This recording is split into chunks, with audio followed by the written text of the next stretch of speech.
want you to close your eyes and imagine a classroom of the future. Every student has their own state-of-the-art device, noise-canceling headphones, and on each of these devices is an individualized AI tutor that guides each and every student on their own personalized learning path to meet their specific learning needs. No noise, no distraction, no mess. Just quiet, focused, efficient progress. Sounds futuristic, right? Tailored, targeted, but also a little bit concerning because something is missing. Where's the love of learning? Where's the joy? Where's the laughter? Where is the messy, magical chaos of 25 9-year-olds learning together in community? Now, this image of an AI-centered classroom is not some far-reaching possibility of the distant future. It's happening now. Schools are already experimenting with replacing teachers with virtual content delivery and artificial intelligence. This forces us to stop and ask a deeper question, not about technology, but about values. What is it that we want to build for the future of education? Because if we're not careful, we're going to start treating kids like machines. Plug them in, set a program, and expect a perfect output. Now, don't get me wrong, AI can do a lot. It can personalize, it can tutor, it can provide content, but it can't build strong classroom culture. All right? AI cannot give a kid a high five when they finally get long division. It doesn't know that this student right here needs a hug and not a worksheet. And it cannot build a classroom community full of connection, confidence, joy, and humanity. Content delivery has never been at the heart of education. Classroom culture is. My name is Mary Kate Muller, and I've been a parent, an elementary school educator, and a literacy coach for New York City public schools for well over 20 years. And across classrooms and communities and decades, I have learned something essential about education. Learning doesn't come from programs, platforms, or perfectly sequenced curriculum. Learning comes from communities that are built and relationships that are formed. I currently work at PS 119 in Brooklyn, New York, and this is a school that invests in building a strong community and strong school culture. And I can attest to you that this culture does not come from a device that we purchase. It doesn't come from a program that we log into. It comes from the humans, the people that show up every single day and invest in our students. Now, if you're in the field of education, you've noticed that most of the conversations about the future of education are all about artificial intelligence, automation, innovation. And these conversations matter, they really do. However, sometimes we're so focused on all the amazing things that AI can do, and we don't stop to consider the risks. And there are very real risks. The risk is that we start to center our classrooms around artificial intelligence and technology. And when that happens, we forget to protect the human experiences that make education meaningful. AI is going to be in schools, it's going to be in classrooms. And my concern is that it will take over the classroom, that it will become the center of the classroom. And when that happens, the human parts of education, the parts that build belonging, empathy, and identity, will start to fade away. And we need to ask ourselves, in this age of enhanced technology, what are we as humans going to insist that our education is built around? So I worked for a few years as a district literacy coach, and I visited many schools and many classrooms, and some classrooms I visited were magical. Yes, magical. There's a certain magic to teaching kids, right?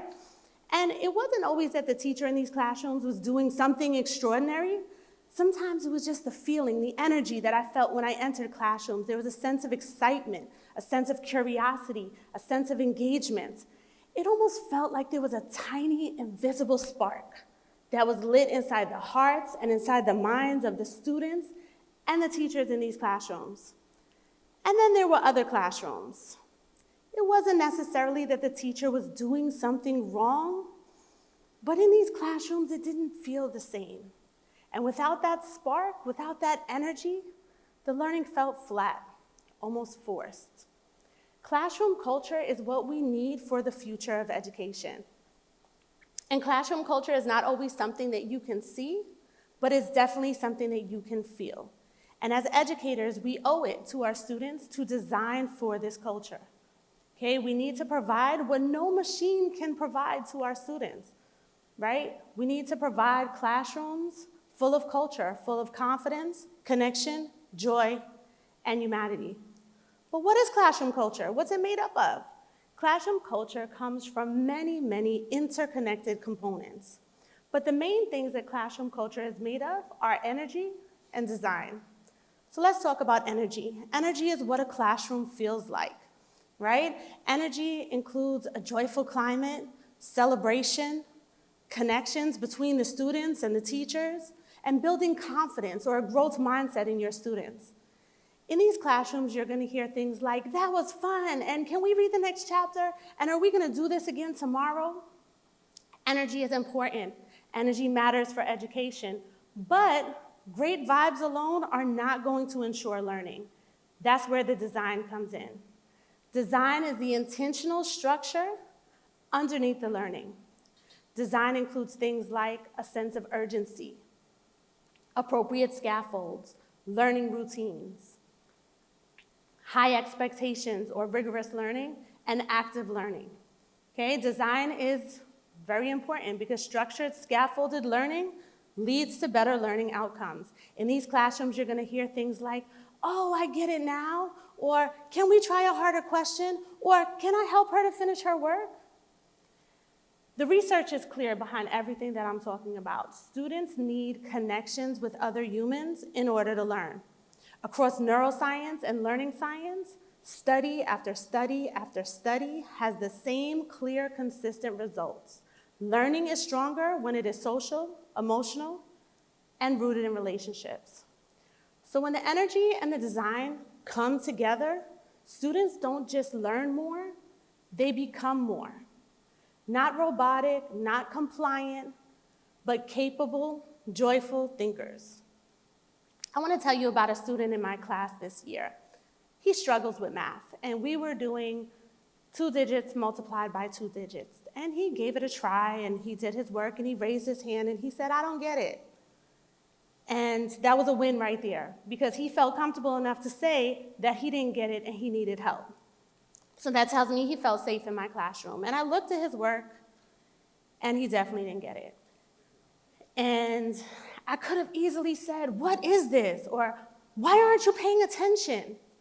But instead I stopped, and I took a deep breath.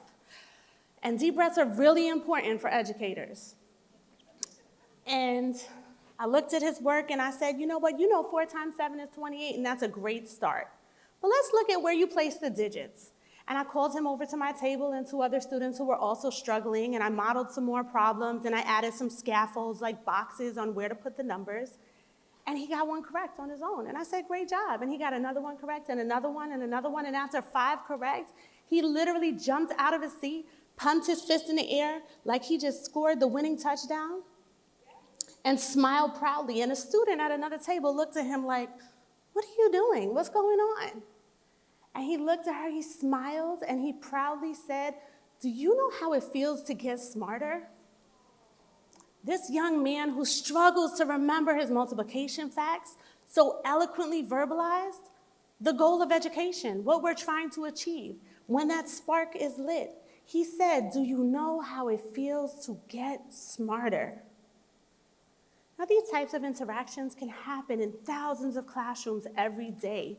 It is the combination of the urgency, the belief, the routines, the connection, all coming together to lift this young man up and build his confidence. And this interaction had nothing to do with learning, well, a little bit to do with learning multiplication, but it was much bigger than that, right? In this moment, this young man learned that he is intelligent, that he is worthy of my time and attention, and that his learning matters. He learned that he can do hard things, and it might not come easily, but if he doesn't give up, he can definitely achieve what he wants to achieve in his life. He showed that when the energy and the design come together, that spark is lit. And if we look at the bigger picture, all of this matters far beyond schools and classrooms and learning multiplication. Because schools are places where children practice being human, right? Every single day. They learn to be kind to each other. They learn to listen. They learn to disagree. They learn to work alongside other people, right? They learn to be peace builders. They learn how to get smarter, how it feels when you get smarter. All of these things are important for building humanity. Because unfortunately, in our world, across centuries and civilizations and countries, humanity is stained by acts of mass violence, of war, oppression, inequality, genocide. And all of these things share a common thread. These things happen when we forget to recognize the humanity in others. And this loss of humanity, it doesn't happen on a battlefield. It happens quietly. When empathy fades, when connections weaken, when communities erode, when hearts turn to ice. And we owe it to our students to protect the very places where they can go every single day and practice being human.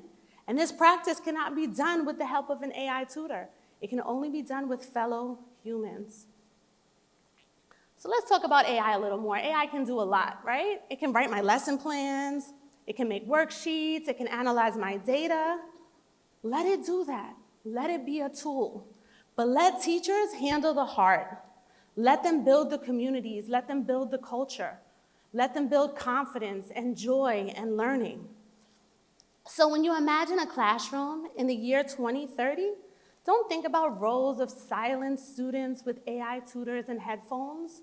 Think about communities full of joy and laughter, full of connection and confidence, full of energy and design, joy and rigor intricately woven together with the skill of a master teacher.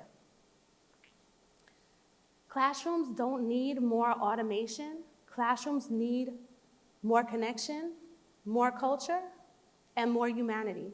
Because AI can help a kid find the answers, but only a teacher can help a kid find themselves. So in a world that's getting louder, faster, more connected to technology, and more disconnected from each other, our job as educators couldn't be more clear, and it is to raise humans and not robots. Thank you.